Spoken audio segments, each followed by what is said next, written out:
పోవాల్సిన అవసరం ఉంది. ఒక్క విషయం మీరు గుర్తుపెట్టుకోండి, మా కలయిక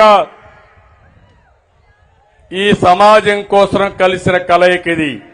నేను గాని పవన్ కళ్యాణ్ గారు గాని మా కోసరం కాదు, నాకు ముఖ్యమంత్రి పదవి కోసరం కాదు, పవన్ కళ్యాణ్ కో అధికారం కోసరం కాదు, ఆంధ్రప్రదేశ్ రాష్ట్రం యొక్క హితం కోసరం, ఈ రాష్ట్రాన్ని బాగు చేయడం కోసరం, భావితరాల భవిష్యత్తు కోసరం పోరాడే ధర్మ పోరాటం ఇది.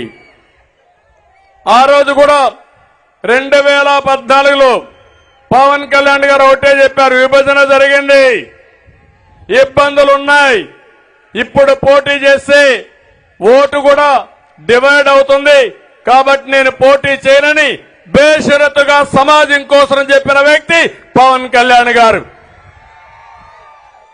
అక్కడి నుంచి అనేక సందర్భాల్లో వారు సంఘీభావాన్ని తెలియజేశారు. సమాజ హితం కోసం పోరాడాం. మొట్టమొదటి మీటింగ్ యువగళం, రెండో మీటింగ్ తాడేపల్లిగూడెం, మూడో మీటింగ్ బీసీ గర్జన జై హో బీసీ మంగళగిరి.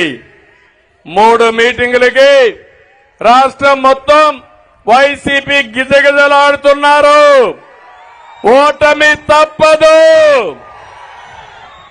ఇంకొక 2-3 మీటింగులు అయితే మీకు అడ్రస్ కూడా గల్లంటూ డిపాజిట్ కూడా రావు.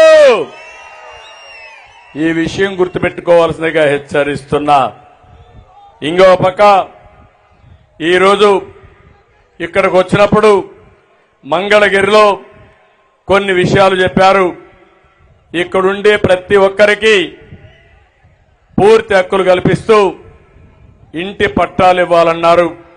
మంగళగిరి నియోజకవర్గంలో మీటింగ్ పెట్టాం కాబట్టి నేను ప్రత్యేకంగా హామీ ఇస్తున్నా, అందరికీ పట్టాలిచ్చే బాధ్యత తెలుగుదేశం పార్టీ తీసుకుంటామని హామీ ఇస్తున్నా. ఇది కాకుండా ఇక్కడుండే ప్రజల కోసం ఒక 20,000 ఇండ్లు టిట్కో కింద నిర్మాణం చేయమన్నారు.